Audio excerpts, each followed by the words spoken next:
और अब कुछ खबरें एंटरटेनमेंट की दुनिया से। सुरों की मलका और बड़े सगीर की नामवर गुलकारा मलका तरन्नुम नूरजहां को मदाहों से बिछड़े 26 बरस बीत गए। मलका तरन्नुम नूरजहां ने हजारों गीत और लातादाद गज़लें गाई। 1965 की पाक भारत जंग के दौरान कौमी नगमे भी गाए जो आज भी इस कौम को जोश जज्बे और हिम्मत और बहादुरी की याद दिलाते हैं। उनकी सुरीली आवाज़ आज भी मदाहों के कानों में रस घोलती है।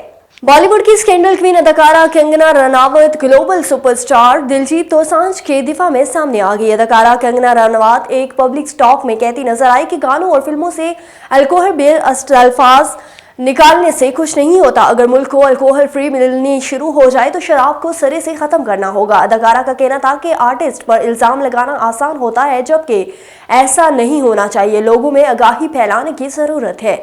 और पाकिस्तानी शोबिस इंडस्ट्री की डिम्पल क्वीन हानिया आमिर ने बनारसी साड़ी में हुस्न के जलवे बिखेर कर मदाहों को गर्विदा बना लिया। मज़कूरा तस्वीर में हानिया आमिर को वाइट बनारसी साड़ी ज़ेब तन किए देखा जा सकता है। इस मौके पर अदाकारा किसी शादी की तकरीब में मौजूद दिखाई दे रही हैं। ऑफ वाइट और गोल्डन रंग के इम्तजाज की साड़ी में हानिया का हुस्न आसमान से बातें करता नजर आ रहा है। सर्द मौसम में पहनी सिल्वर साड़ी के हानिया आमिर ने एक खूबसूरत शाल ओढ़ रखी है जो उनके मशरकी अंदाज में मजीद निखार पैदा कर रखी थी। बनारसी साड़ी के साथ जोड़े में घने बाल, नशीली आंखें और नेचुरल मेकअप अदाकारा के हुस्न को दवाम बख्श रहा है।